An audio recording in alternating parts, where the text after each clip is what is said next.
atmosphere at Cannes this year is quite electric for the South African delegation. We're excited about the filmmakers that are present here.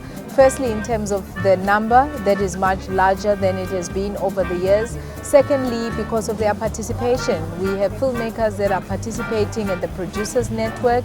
We have filmmakers that made short films as part of the Cannes Film Factory. And we also have other filmmakers that are just here because there is a lot of business that gets done at Cannes. And we are here as NAVF to support them in doing that.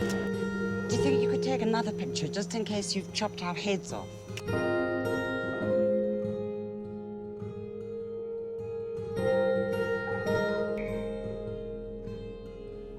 I felt on the set of Bypass, my job was to bring amazing actors together, to bring amazing crew together, and just facilitate magic happening. The quality of people that we got to work on this project, both in post-production and production and in pre-production, everyone just came and they really gave their best. I think it just comes down to passion. 2, 3. So 2 years on the list and still nothing. Sam's O positive, but he's at the top now, and we have to remain hopeful. It could happen this week. You never know. Looks like Sam is ready. Let's talk about it afterwards. Yeah. And when we were writing the film, there's 3 things that I knew. Is that it was going to be for an international audience, and so they had to be in English. It was going to be a strong female lead, and that it was going to be a woman of color in the female lead. We ultimately also want to challenge the stereotype, even in a subtle way, of what 22 years on democracy in South Africa, what a successful surgeon in South Africa should look like. And so wherever I can, going forward in my films, I want to try, where possible, to cast strong female leads. Because I just see in films, it doesn't happen enough. There is no punishment that you can lay out in this court. No law, no government can pass that will kill the will of the people. Because we will fight. We will continue to fight until all our people are free.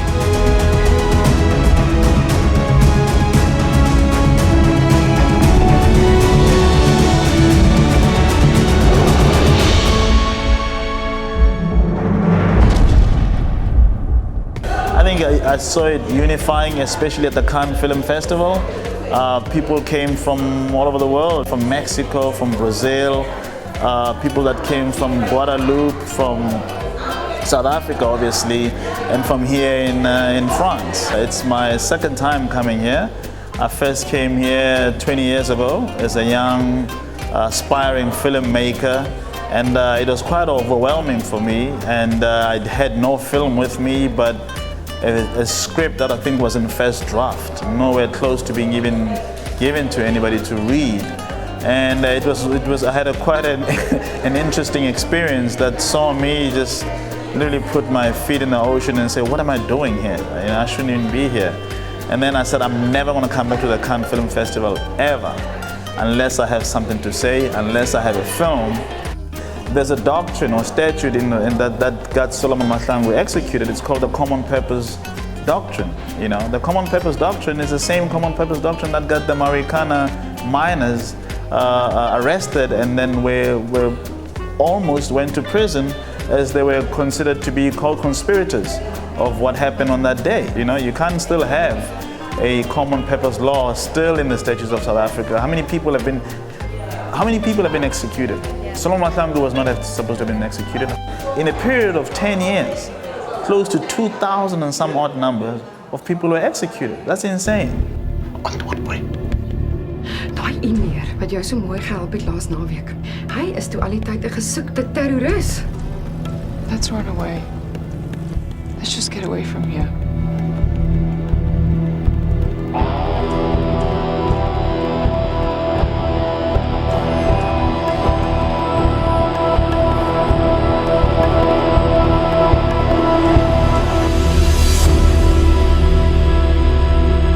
To have a Romeo and Juliet story, and in 1970s during apartheid it was like forbidden. There was an Immorality Act where whites cannot have relationship with non-whites, so we said why not to use those two as pillars And Salas came up with the amazing storyline, the script, and there we are. Like, we won so many awards. Quite a lot of guys said that the quality of the production is really nice. Like, it's equivalent to Hollywood, maybe. It's just been non-stop since we got here.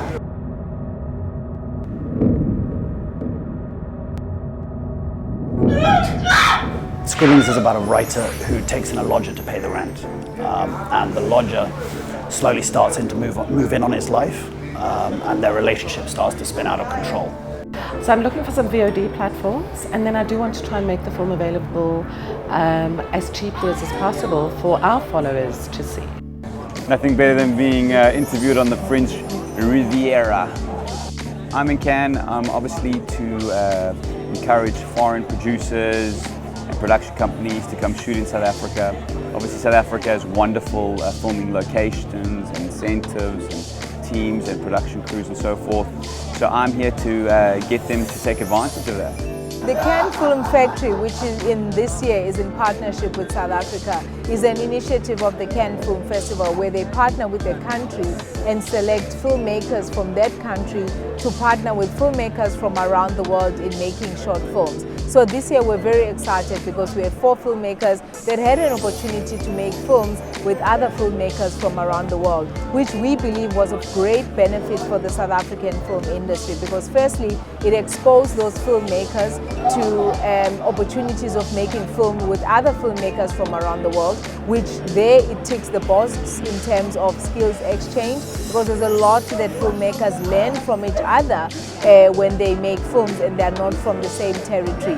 But also secondly, giving a platform to those filmmakers that now have had an opportunity on their CV that they have been featured at Cannes. That is going to be a huge calling card for those filmmakers in terms of positioning them onto their next opportunity for making films.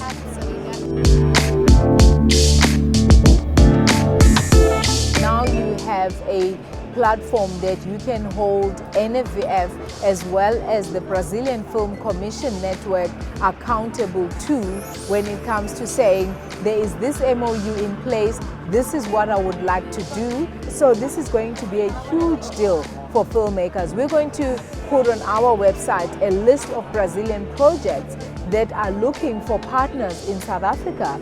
As NFVF, this MOU is going to be an enabler for the respective film industries to be able to do business.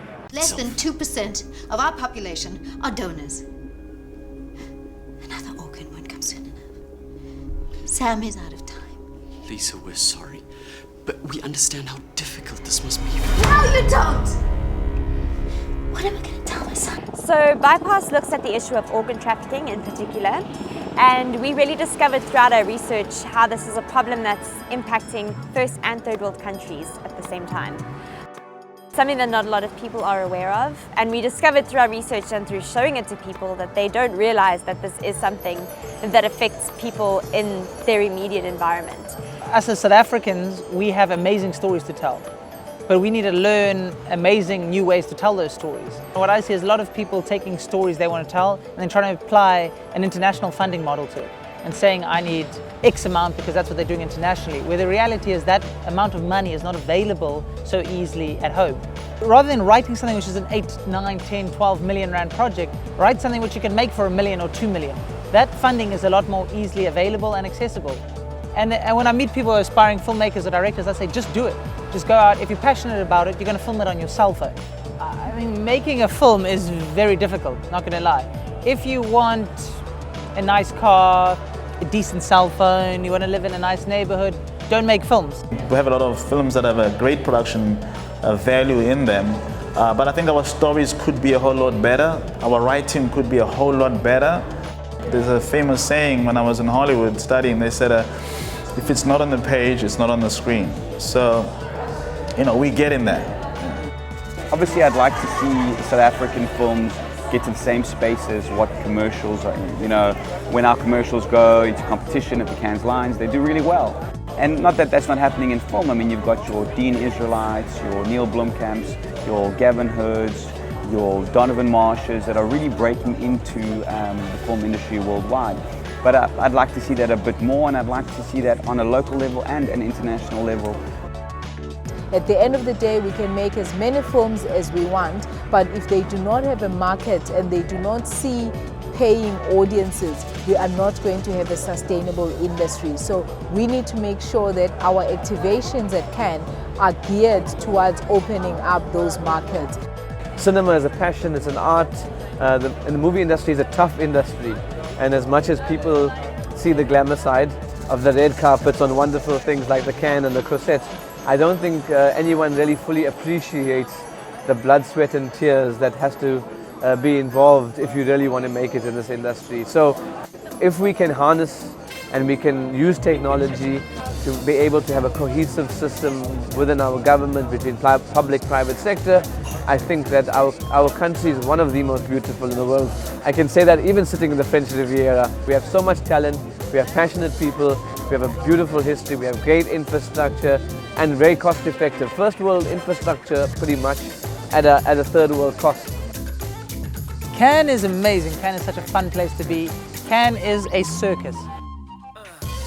One day I look back and be like, I remember when I was that person who packed breakfast bars in their bags so that they could eat at Cannes because it was too expensive.